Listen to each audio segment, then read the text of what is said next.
Are you looking into the Bluetti's new Charger 2 and are confused about the D plus signal wire? I was too.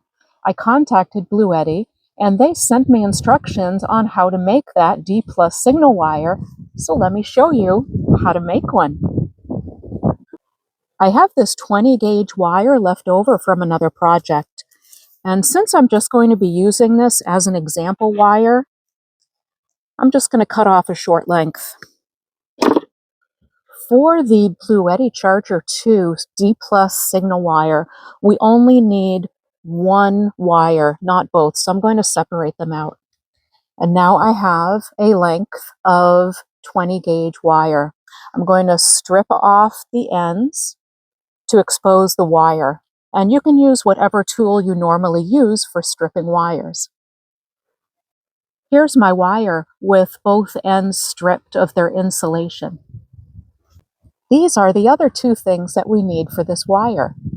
This is the D plus connector. I'll include a link.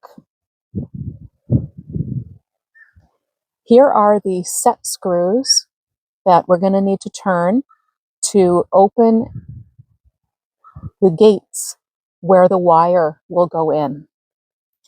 This is the part that's going to go into the Charger 2.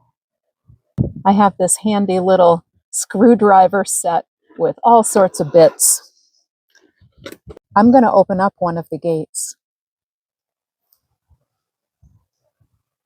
So as I turn it, you'll be able to see it coming down. There it goes. Here you can see that this one is closed and this one is open. I'm going to twist the strands a little bit so that all of them go into the hole and none of them are sticking out afterwards. I'm going to put this in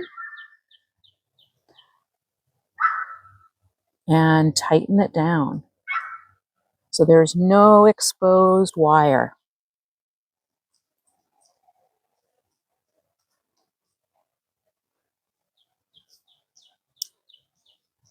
All right, that is tight and it's not coming out. This is the other important component of the installation, a fuse tap. Whichever fuse you decide to tap in your fuse box, you would buy the appropriate size tap. So once you take out the fuse in the fuse box, you put it in here, and you're going to put a new fuse that comes with the fuse tap into the other side. It doesn't matter which one goes in which, the old one or the new one. And then this is going to go into where you removed the fuse. So this is going to sit in the fuse box like that.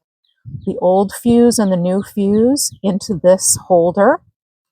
And then the D plus signal wire is going to go in here. I twisted the strands a little bit before putting them in. And I don't have a crimping tool, so I'm just going to use some pliers. For this example, I just used basic stripped wire, twisting the strands, but to really do it right, here's Smiles demonstrating how to use ferrule ends.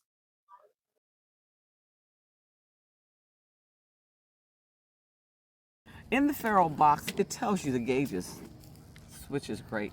It tells you the gauge wire that you use to the color. So that's a great diagram to use.